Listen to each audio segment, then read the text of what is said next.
స్వాగతం. బులెటిన్లో ముందుగా హెడ్లైన్ చూద్దాం. చెరువుగట్టు బ్రహ్మోత్సవాలకు భారీ ఏర్పాట్లు. నేరేడుచెల మున్సిపల్ ఎన్నికల సన్నాహక సమావేశంలో పాల్గొన్న మంత్రి ఉత్తమ్ కుమార్ రెడ్డి. శ్రీ రాఘవేంద్ర స్వామి మఠం హుండీ ఆదాయం లెక్కింపు. కర్నూలు బీసీ భవన్లో బీసీల ఆత్మీయ సమ్మేళనం విజయవంతం చేయాలని పిలుపు.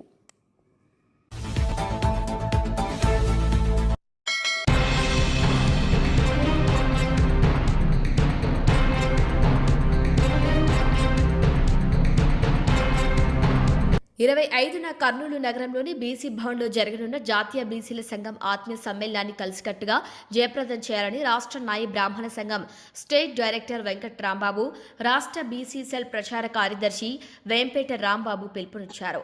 ఆళ్లగడ్డలోని శ్రీరామ మినీ ఫంక్షన్ హాల్లో మంగళవారం సాయంత్రం జరిగిన మీడియా సమావేశంలో వారు మాట్లాడుతూ ప్రభుత్వాలు ఎన్ని మారినా బీసీల తలరాతలు మార్పు రావట్లేదని ఆయన ఆందోళన వ్యక్తం చేశారు.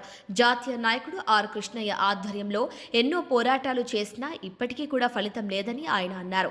బీసీల ఓటు బ్యాంకుతో అధికారంలోకి వచ్చిన కూటమి ప్రభుత్వ హయాంలో కూడా తమ హామీలు నెరవేరలేదని ఆయన అన్నారు. కురవ, చాకలి, మంగలి తదితర కులాలపై దాడులు తీవ్రంగా జరుగుతున్నాయని ఆయన అన్నారు.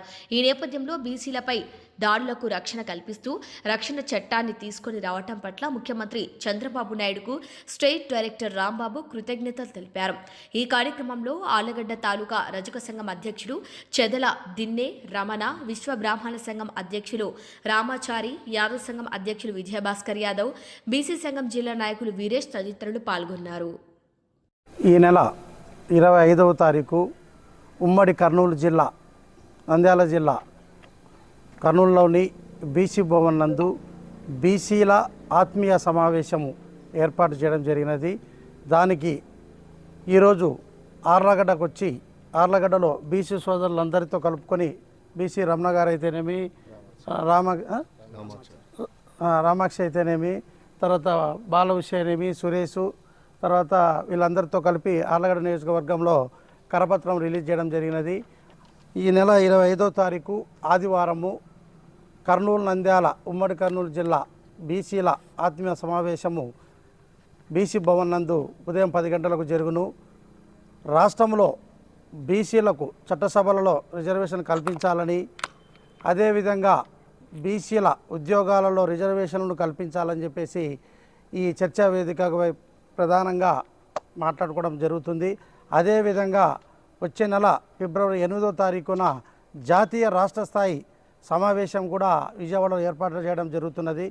కావున ఆర్లగడ్డ నియోజకవర్గం సంబంధించిన బీసీ సోదరులందరూ రేపు 25వ తారీఖు కర్నూలు బీసీ భవన్ నందు జరుగు బీసీల ఆత్మీయ సమావేశానికి హాజరు కావాల్సిందిగా కోరడం జరుగుతున్నది. నా పేరు పాలకవీటి విజయ్ కుమార్, జాతీయ బీసీ సంక్షేమ సంఘం రాష్ట్ర ఆర్గనైజ్ సెక్రటరీ, అదేవిధంగా నాయి బ్రాహ్మణ కార్పొరేషన్ రాష్ట్ర డైరెక్టర్.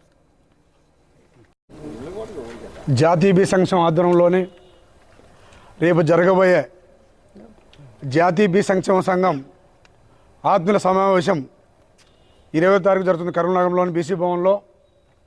ఈ సమావేశానికి ఆర్లగడ్డ నియోజకవర్గంలో మొత్తం ప్రతి పల్ల తిరుగుకుంటూ పొద్దు నుంచి నేను, రాష్ట్ర డైరెక్టర్ గారు విజయ్ కుమార్ గారు అయితేమి, బాలు అయితేమి, మిగతా బీసీ నాయకులు అయితే ఆచార్యులు అయితేమి, రమణ అయితేమి ప్రతి పల్ల తిరుగుకుంటూ బీసీలను చేతనం చేసుకుంటూ, ఎందుకంటే ఎన్ని ప్రభుత్వాలు వచ్చినా ఈరోజు కూడా బీసీల తలరాతలు మారలేదు. గత కొన్నేళ్ళ నుంచి ఆర్ కృష్ణ గారు బీసీలకు చట్టసభలో రిజర్వేషన్ కావాలని చెప్పి కొన్నేళ్ళ నుంచి పోరాటం చేస్తూనే ఉన్నాడు. అదేవిధంగా బీసీ మహిళలకు చట్టసభలో రిజర్వేషన్ ఏర్పాటు చేయాలా. ఎందుకంటే పార్లమెంట్లో బీసీ మహిళలు బిల్లు పెడితే ఆ బిల్లులో ఎవరయ్యేది అంటే అగ్రవర్ణ లేడీస్ అవుతారు. మరి అదే పార్లమెంట్లో బీసీ మహిళలకు ఏర్పాటు చేస్తే ఈరోజు కింది స్థాయి మహిళలు, బీసీ మహిళలు ఎంపీలు అవుతారు, ఎమ్మెల్యేలు అవుతారు, ఎమ్మెల్సీలు అవుతారు. కాబట్టి ఆ డిమాండ్ పైన కొన్నేళ్ళ నుంచి ఆర్ కృష్ణ గారు పోరాడుతున్నారు. అదేవిధంగా మన బాబు చంద్రబాబు నాయుడు వచ్చిన తర్వాత తెలుగుదేశం పార్టీకి చాలా న్యాయం జరిగింది. ఎందుకంటే ఈరోజు బీసీలకు చాకలు కానీ మంగలు కానీ కురువ కానీ కొన్ని కులాలకు బీసీల పైన దాడులు కానీ దాడులు జరుగుతున్నాయి. మొన్న నిన్న పొద్దున ఒకటి జరిగింది. జగన్మోహన్ రెడ్డి అనుచరులు బీసీల పైన చాలా దారుణంగా దాడి చేశాడు. చావు బతుకున్న పరిస్థితుల్లో ఉంది. ఈ అగ్రవర్ణ దాడులు చాలా జరుగుతున్నాయి కాబట్టి రక్షణ చట్టం తేవడం చాలా సంతోషం.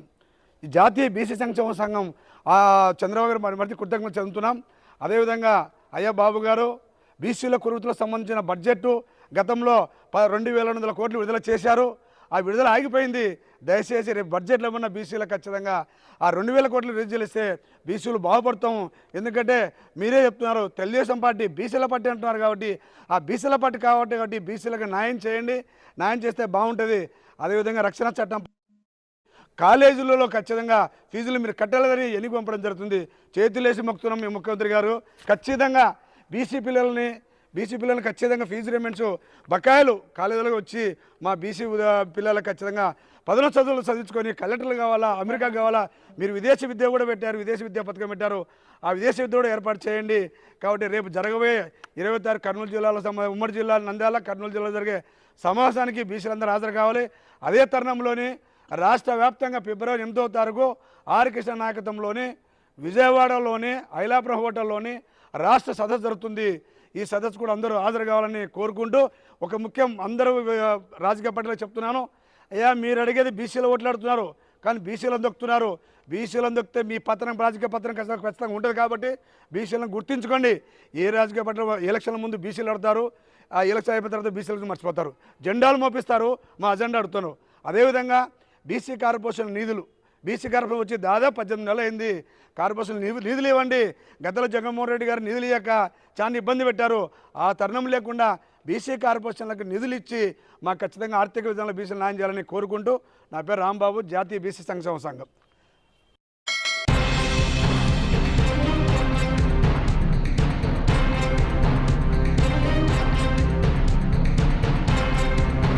అన్నమయ్య జిల్లా రాయచోటి కేంద్రంలో రోజురోజుకి మట్టి మాఫియాకు అడ్డు అదుపు లేకుండా పోతుంది.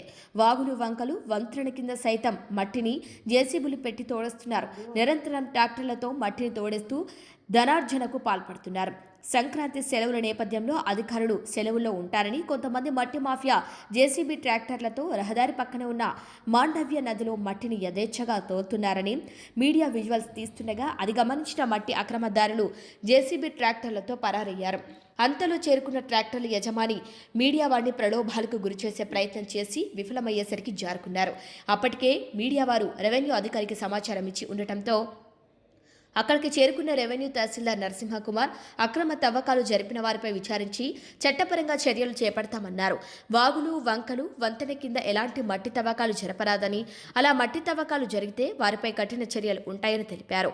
వాగుల్లో వంకల్లో ఇలాంటి లోతైన తవ్వకాలు దొరికితే ప్రమాదాలు జరిగే అవకాశం ఉందని పేర్కొన్నారు.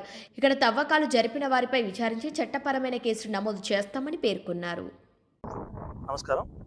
ఈరోజు నాకు విలేకరుల ద్వారా అందిన సమాచారం మేరకు రాయచోట్లోని గాల్వీడ్ రోడ్లో, అంటే మన మదనపల్లికి కలెక్టరేట్కి లింక్ కలుపుతున్నటువంటి రోడ్లో 252 హైవే పైన 252 సర్వే నెంబర్ వావుపురం బోగా ఉన్నటువంటి సర్వే నెంబర్ నందు మట్టి తోలుతున్నారనే ఇన్ఫర్మేషన్ లభించడంతో నేను కార్యాలయం నుంచి హుటాహుటికి రావడం జరిగింది. నేను వచ్చే తరుణంలో నా బండికి ఎదురుగా అతను బైక్లో వెళ్ళిపోవడం జరిగింది. ఈ మట్టి ఎవరైతే తోలుతున్నారో ఆ వ్యక్తి, అతని గురించి విచారణ చేస్తున్నాము. ఇక్కడ వాగుపురం బొక్కలో దాదాపు ఈ పండగ సమయంలో ఇక్కడికి వచ్చి విచారణ చేసిన తర్వాత చాలా వరకు బాగా గుంతలు తవ్వి మట్టి తీసినట్టు తెలుస్తూ ఉంది. మేము చాలా వరకు అందరికీ కూడా ఇప్పటికే చాలా స్ట్రిక్ట్ వార్నింగ్స్ ఇవ్వడం జరిగింది. వాగుపురం వాగుల్లో కానీ వంకల్లో కానీ ఎవరన్నా మట్టి తోలితే దానికి చాలా ఇబ్బంది పడుతుందని, దానికి ఖచ్చితంగా చర్యలు తీసుకుంటామని చెప్పడం జరిగింది. అయినా కూడా మా మాటలు పెడచవని పెట్టి ఇక్కడ ఈ విధంగా చేయడం అనేది చాలా స్ట్రిక్ట్గా యాక్షన్ తీసుకుంటాం వీటిపైన. ఆ వ్యక్తిని మేము చూడడం జరిగింది. అతను ఎవరైనా ఎంక్వైరీ చేస్తున్నాం. అతని పైన ఏ విధంగా కేసులు పెట్టాలి, ఏం కాదు దాని మీద ఆలోచిస్తాం. ఇక్కడ మట్టి తోలినట్టు కూడా ఆనవాళ్ళు చాలా క్లియర్గా కనపడుతున్నాయి. ట్రాక్టర్ గుర్తులు కానీ ఇట్లా ఈ విషయాలన్నీ కూడా చాలా క్లియర్గా ఎక్స్పోజ్ అవుతూ ఉన్నాయి. ఎండ్లపల్లి నుంచి ఒక వ్యక్తి ఈ విధంగా ఇక్కడ చేస్తుంటే మేము కనుక్కున్నాం సార్ అని చెప్పడం జరిగింది. చట్టపరమైన చర్యలు కూడా తీసుకోవడానికి సిద్ధమవుతామని ఈ వేదిక ద్వారా తెలియజేస్తున్నాం. Thank you. వెంటనే వాళ్ళపై క్రిమినల్ కేసులు నమోదు చేస్తాం. వాగుపురం బోకులు వంకలు ఇవన్నీ గ్రీన్ బెల్ట్ కిందకు వస్తాయి. గ్రీన్ బెల్ట్లో ఈ విధంగా తవ్వకాలు చూడడం వల్ల రేపొద్దున ఇప్పుడున్న వాగు వంకలు నిండినప్పుడు ప్రమాదాలు జరిగే ఆవశ్యకత ఎంతైనా ఉంటుంది కాబట్టి వాటిని ఎప్పటికప్పుడు ఎరాడికేట్ చేయాలి. వాగుల్లో వంకలు ఎక్కడ కూడా ఈ మట్టి తవ్వకాలు జరగకూడదని చెప్పి గౌరవనీయులు జిల్లా సర్వోన్నతాధికారి వారు ఆదేశాలు జారీ చేస్తున్నారు. కాబట్టి ఎక్కడ కూడా వాగుల్లో వంకల్లో మేము ఈ విధంగా అక్రమ మట్టి తవ్వకాల మీద ఖచ్చితంగా ఉక్కుపాదం మోపుతాం, నో డౌట్. దీనిపైన కూడా ఖచ్చితంగా చర్య తీసుకోవడానికి యాక్షన్ తీసుకుంటాం. భూమి వాళ్ళది ఉన్నా కూడా వాళ్ళ భూమిలో వాళ్ళు చేసుకోవాలి తప్ప, లేదా ఎక్కడి నుంచన్నా వేరే చోటు నుంచి తెచ్చుకోవడానికి సిద్ధపడాలి తప్ప వాగు పొరంబోకులో వంక పొరంబోకులో చేయకూడదు. ఇది చాలా నేరం. ఎందుకంటే వాగులో ఈ విధంగా ఇంత గుంతలు తీసేసి ఆ విధంగా వదిలేయడం వల్ల రేపొద్దున నీరు రావడం జరుగుతుంది. ఎవరన్నా పిల్లలు కానీ పెద్దలు కానీ ఎప్పుడన్నా ఆహ్లాదకరమైన ప్రదేశం అని చెప్పి లేకుంటే ఏదైనా పొరపాటునో దిగినప్పుడు ఏమవుతుందంటే వాళ్ళ ప్రాణాలు పోయే అవకాశం చాలా ఎక్కువ. ఈ మధ్య మామూలుగా రోడ్లో మనకు వాగులు వంకాలు వచ్చినప్పుడే ఆ కాలంలో పడిపోయి మనుషులు చనిపోయే పరిస్థితి చూసాం. కాబట్టి ఇటువంటి విపత్తుపర పరిస్థితులన్నింటినీ అట్లా జరగకుండా ఉండాలంటే ఖచ్చితంగా వాటి మీద కఠిన చర్యలు తీసుకోవాలి. మేము తీసుకుంటాం. ఏదైనా సరే మట్టి తీసుకోవాలంటే మాత్రం వాటిపైన ఖచ్చితంగా పర్మిషన్స్ గ్యారంటీ ఇంపార్టెంట్. మైనింగ్ వాళ్ళ దగ్గర నుంచి పర్మిషన్ తీసుకొని చేసుకోవాలి. సో అట్లా జరగకుండా ఈ విధంగా ఇది చేయడం చాలా తప్పు, నేరం. దాని మీద మేము ఖచ్చితంగా చర్య తీసుకుంటాం.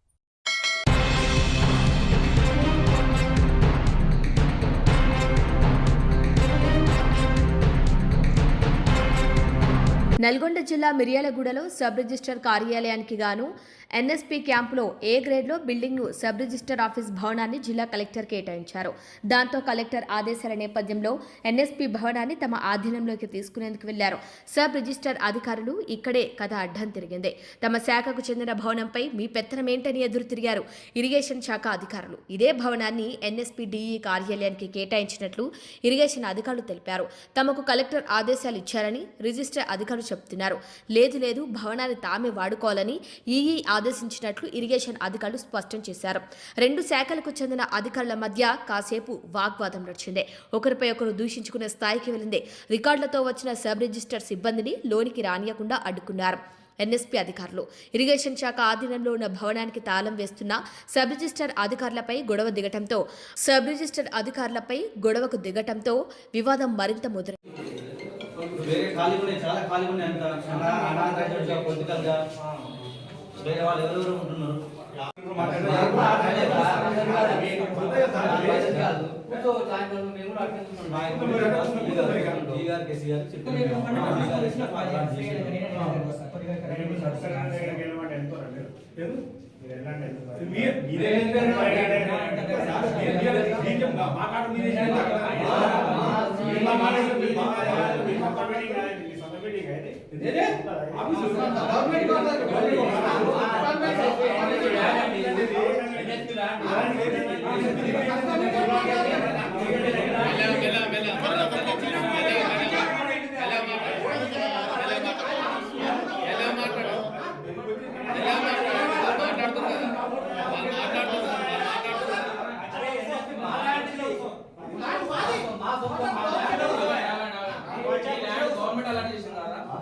గవర్నమెంట్ అలా చేసిందా?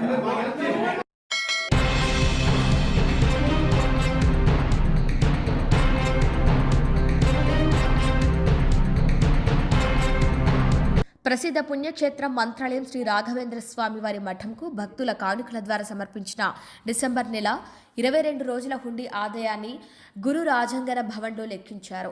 భక్తులు సమర్పించిన కానుకల ద్వారా 3,53,54,465 రూపాయల నగదు, 465 రూపాయల నగదు, బంగారం 32 గ్రాములు, వెండి 1278 గ్రాములు లెక్కించగా వచ్చినట్లు శ్రీమఠం మేనేజర్ ఎస్కే శ్రీనివాసరావు తెలిపారు. భక్తులు సమర్పించిన కానుకల ద్వారా వచ్చిన నగదును శ్రీ రాఘవేంద్ర స్వామి మఠం యొక్క అభివృద్ధి పనులకు భక్తులు సౌకర్యాల కోసం ఉపయోగిస్తామని శ్రీమఠం ఏఏఓ మాధవశెట్టి, శ్రీమఠం మేనేజర్లు ఎస్కే శ్రీనివాసరావు, వెంకటేష్ జోషి, సురేష్, శ్రీపతి ఆచార్యులు తెలిపారు.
మున్సిపల్ ఎన్నికలకు నోటిఫికేషన్ మరో 3-4 రోజుల్లో రావచ్చు.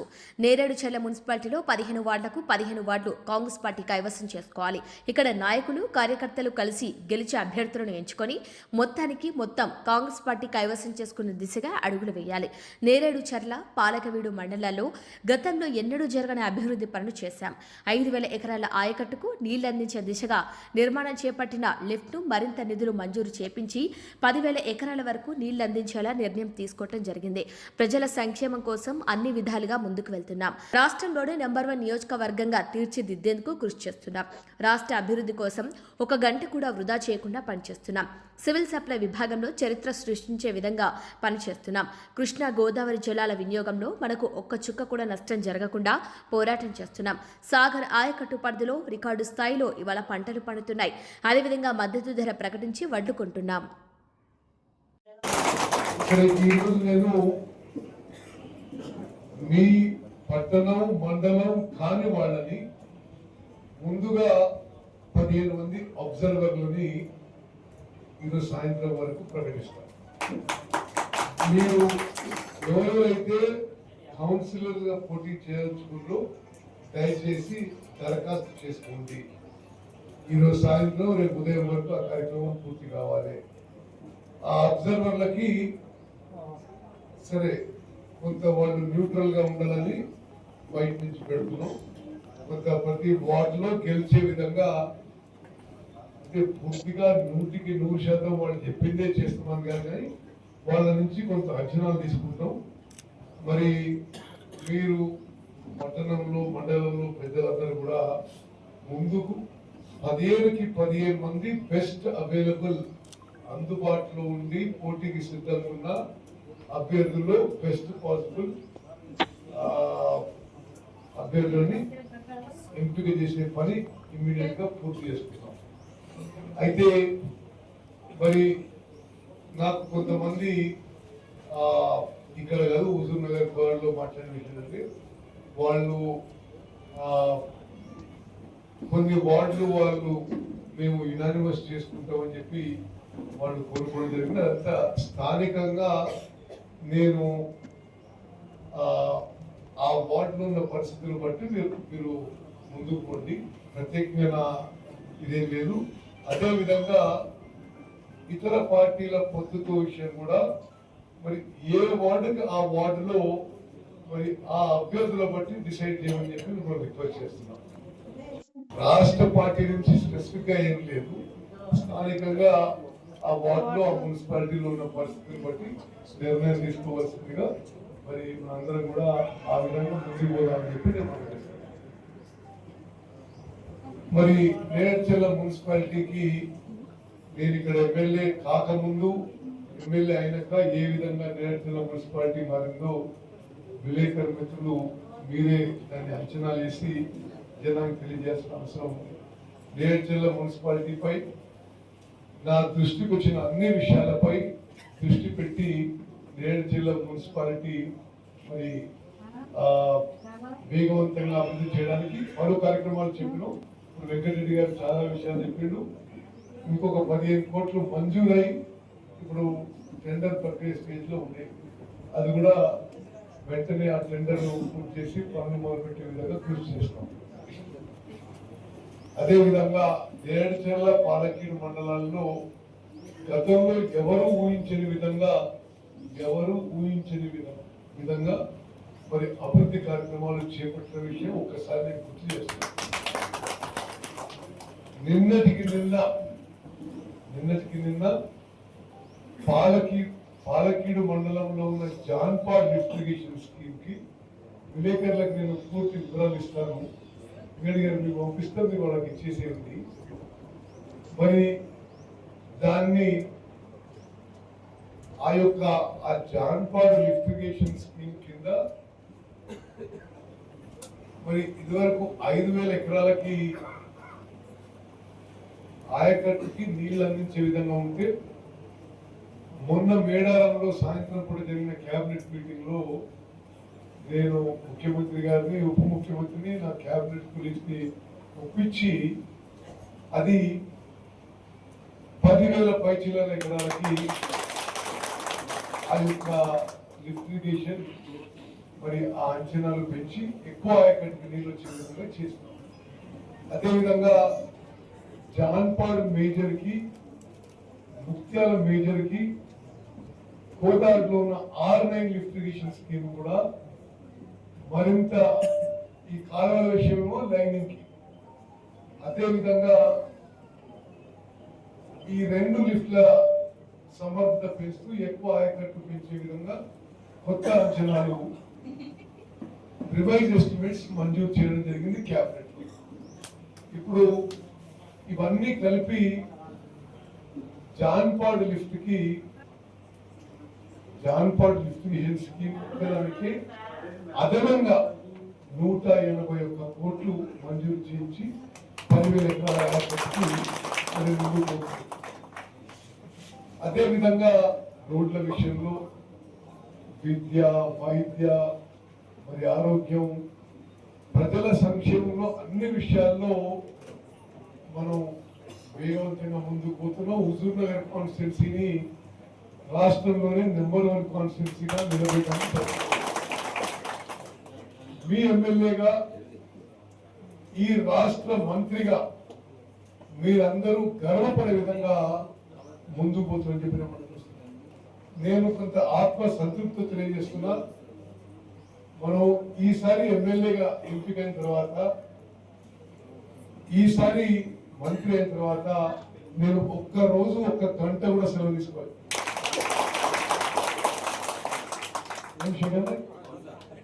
ఒక్క రోజు 1 గంట కూడా. సరే మీరు అందరూ ఎక్కువ తిరిగి వస్తే అప్పుడప్పుడు ఇరిటేట్ అయితే అవసరమో, కానీ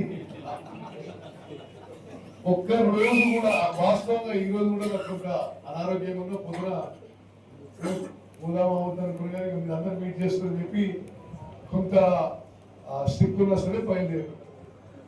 మరి నిరంతరం మన ప్రాంతం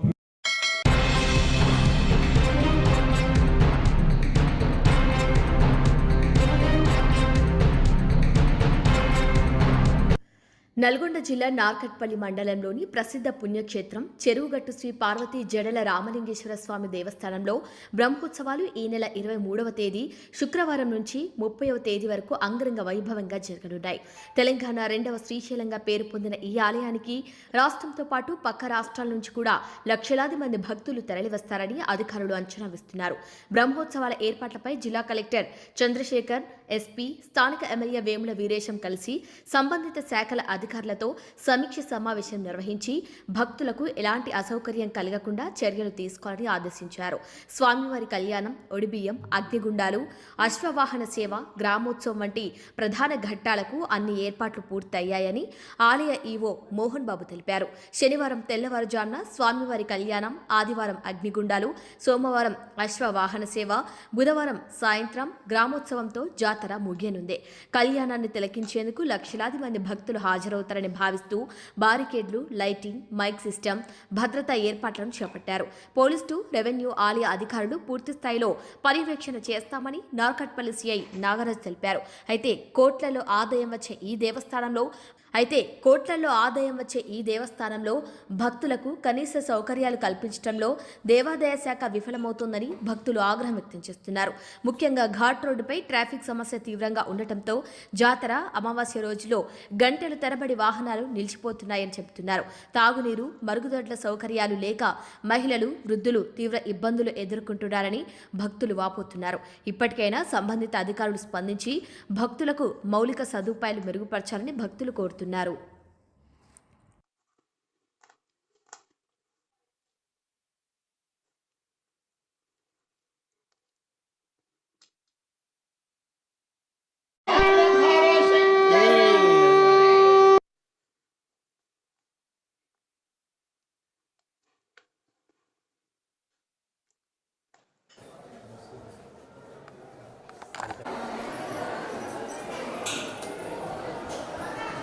అంటే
బులెటిన్ ముగించే ముందు హెడ్లైన్స్ మరొకసారి.